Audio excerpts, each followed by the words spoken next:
बिहार में सियासत की हवा गर्म हो चुकी।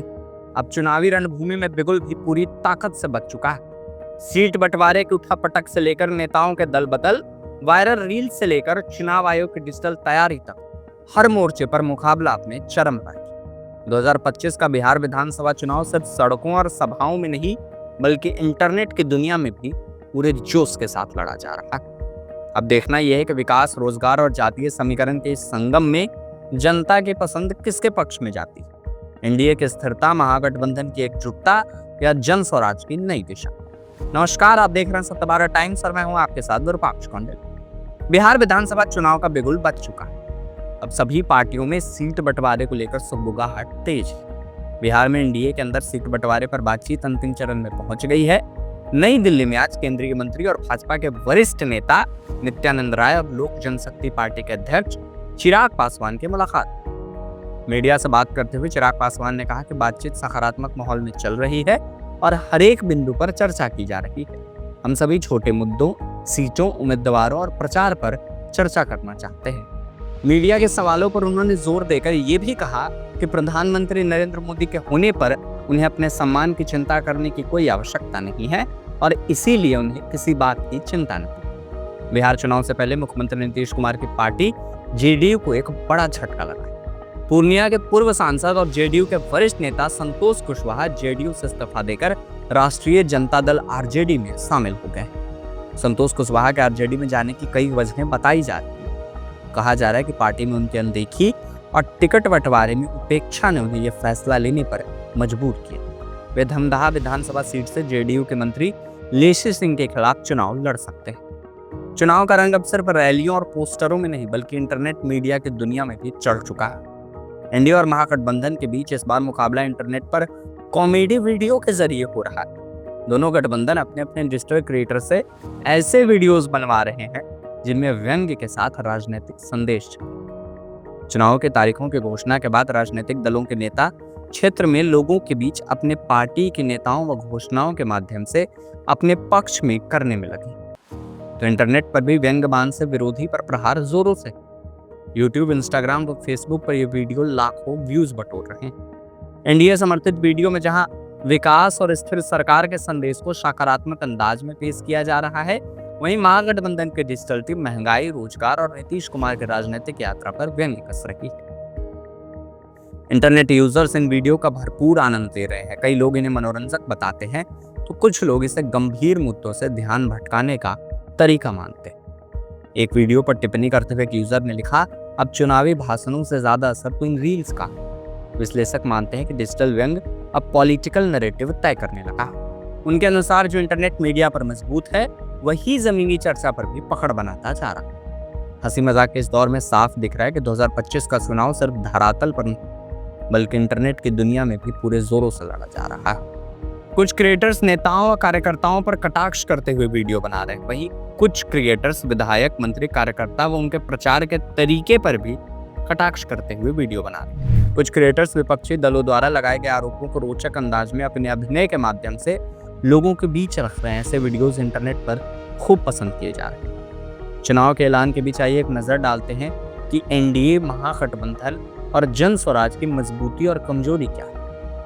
इस कड़ी में सबसे पहले बात करते हैं एनडीए की मजबूती की। प्रधानमंत्री नरेंद्र मोदी और मुख्यमंत्री नीतीश कुमार सरकार की जन कल्याणकारी योजनाओं को लेकर जनता के बीच जा रहे हैं। राजद के शासनकाल से नाराज मतदाताओं का एकमुश्त समर्थन, अगले 5 साल में 1 करोड़ युवाओं को नौकरी और रोजगार देने की घोषणा, मुफ्त बिजली, महिलाओं को रोजगार के लिए 10-10 हजार की सहायता, सामाजिक सुरक्षा, पेंशन, ये सारे वो मुद्दे हैं जिन्हें लेकर एनडीए मजबूत नजर आती है। पर दूसरी तरफ सिक्के का एक पहलू है जो एनडीए की कमजोरी भी बताता है। एनडीए की कमजोरी जैसे अफसरशाही के विरुद्ध आम लोगों की नाराजगी, मंत्रियों और नेताओं पर लगे भ्रष्टाचार के आरोप, कार्यकर्ताओं की उपेक्षा और वर्तमान विधायकों के प्रति भारी आक्रोश। इसी बीच अगर हम महागठबंधन की मजबूती की बात करें तो मुस्लिम यादव समीकरण के साथ रहने के कारण करीब 30% वोटों की गारंटी, राहुल गांधी के वोटर अधिकार यात्रा के कारण कांग्रेस की बढ़ी सक्रियता, तेजस्वी यादव के प्रति युवाओं में आकर्षण, नीतीश सरकार की कई योजनाओं का श्रेय लेने का प्रयास और महागठबंधन के दलों की एकजुटता।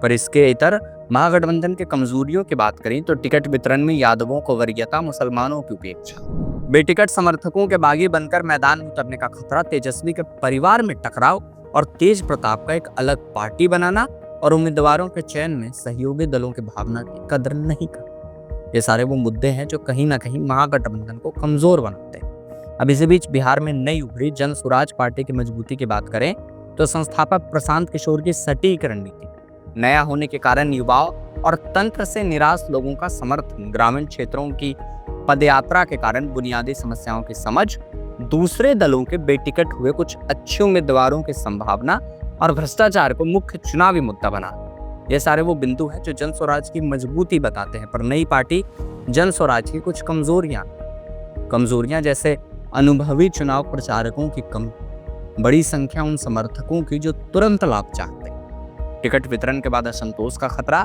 पार्टी पर सवर्णवादी होने का आरोप, ये भी कि पीके किसी और दल के लिए काम कर रहे हैं। इसी बीच आपको बता दें, चुनाव आयोग ने मतदाताओं की सहूलियत के लिए भी बड़ी घोषणा की। इलेक्शन कमीशन ने अपने 40 अलग अलग ऐप्स को जोड़कर एक यूनिफाइड प्लेटफॉर्म बना दिया है। इस प्लेटफॉर्म को ECI नेट का नाम दिया गया है। इस पहल से मतदाताओं को चुनाव के लिए अलग अलग ऐप डाउनलोड करने की जरूरत नहीं पड़ेगी, बल्कि एक ही पोर्टल व ऐप से उनके सभी काम हो जाएंगे। ये जानते हैं कि आखिर ECI नेट ऐप से क्या काम होंगे। ECI नेट एक यूनिफाइड प्लेटफॉर्म है जिसमें मतदाता को हर जरूरी सेवाएं बस एक क्लिक पर उपलब्ध होंगी। इससे मतदाताओं को बहुत फायदे होंगे, जैसे वोटर रजिस्ट्रेशन फॉर्म भरा जा सकता है, फॉर्म एप्लीकेशन को ट्रैक किया जा सकता है, वोटर कार्ड में गड़बड़ी से जुड़ी शिकायतें की जा सकती हैं, मतदाता वोटर लिस्ट में अपना नाम सर्च कर सकते हैं, वोटर कार्ड डाउनलोड किया जा सकता है, BLO के साथ कॉल बुक की जा सकती है, दिव्यांग मतदाताओं के लिए सुविधाएं ली जा सकती हैं, चुनाव से संबंधित लर्निंग मटेरियल हासिल किए जा सकते हैं, चुनाव में खड़े उम्मीदवारों के बारे में जानकारी हासिल की जा सकती है, लेटेस्ट चुनाव के संबंध में जानकारी हासिल की जा सकती है, आदर्श आचार संहिता के उल्लंघन की शिकायत की जा सकती है, वोटर टर्नआउट के बारे में जान सकते हैं, चुनाव के नतीजे और अन्य आंकड़े भी प्राप्त किए जा सकते हैं। इसके अलावा चुनाव आयोग ने कई अहम घोषणाएं भी की हैं। मतदाता पोलिंग बूथ के बाहर अपने फोन जमा करवा सकते हैं, पोलिंग स्टेशन के 100% वेबकास्टिंग की जाएगी, पोलिंग स्टेशन के 100 मीटर दूर ही कैंडिडेट बूथ की अनुमति होगी, वहीं रियल टाइम वोटर टर्नआउट आंकड़े भी इस बार उपलब्ध होंगे। इन सारे राजनीतिक समीकरणों, टिकट बंटवारे की मंजूरी और नेताओं के दल बदलने की सरगर्मियों ने बिहार विधानसभा चुनाव को बेहद दिलचस्प मोड़ पर ला खड़ा किया है। अब मुकाबला सिर्फ मैदान और रैलियों तक सीमित नहीं रहा, बल्कि डिजिटल दुनिया में भी बराबरी से लड़ा जा रहा है।